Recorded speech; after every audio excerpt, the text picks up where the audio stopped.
श्रीराम समर्थ. परमेश्वराने मानवाला विवेक बुद्धी दिली आहे. आपल्या सुखाचं कारण अथवा दुःखाचं कारण आपल्याला ठाऊक असते, पण क्षणिक मोहासाठी मनुष्य जे दुःखाचे आहे ना तेच निवडतो.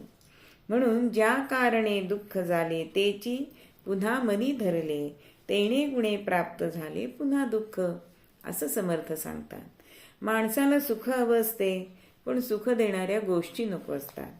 माणसाला दुःख नको असते, पण दुःख देणाऱ्या गोष्टी हव्या असतात. आता आरोग्य हवं असतं, पण व्यायाम करावा असं वाटत नाही. आजार नको असतो, पण व्यसने करावीशी वाटतात. मनःशांती हवी असते, पण जप ध्यान याचा कंटाळा येतो.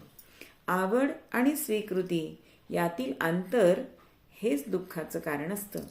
माणसाला काय आवडतं यापेक्षा काय आवडावं हे महत्त्वाचं आहे जास्त. जे हिताचं आहे, सुखाचं आहे तेच आपण निवडलं पाहिजे, म्हणजेच आपल्याला सुख मिळतं. सगळ्या संतांनी सुद्धा सर्व सुखी होण्यासाठी भगवंताची निवड केली. सर्व सुखाचे सागर बाप रखुमा देवीवर, असं ज्ञानेश्वर माऊली म्हणतात. तर तुकाराम महाराज म्हणतात की तुझे पायी सर्व सुख आहे. चुकीच्या ठिकाणी चालू असलेल्या सुखाचा शोध हेच आपल्या दुःखाचं कारण आहे.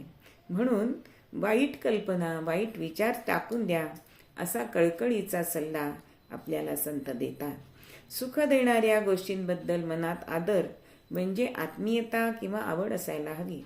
मनालाच चांगल्या गोष्टीत रमवायची सवय झाली की ते कल्पनाही चांगल्याच करतं बरं का. जे सुख प्रत्यक्ष मिळाले नाही ते आपण कल्पनेने मिळवायचा प्रयत्न करतो. पण समर्थांच्या मते जी भगवंतापासून दूर नेते ती कुडी कल्पना, आपले विचार आपल्याला भगवंतापासून दूर तर नेत नाही ना, याचं सतत आत्मपरीक्षण करायला पाहिजे. जय जय रघुवीर समर्थ.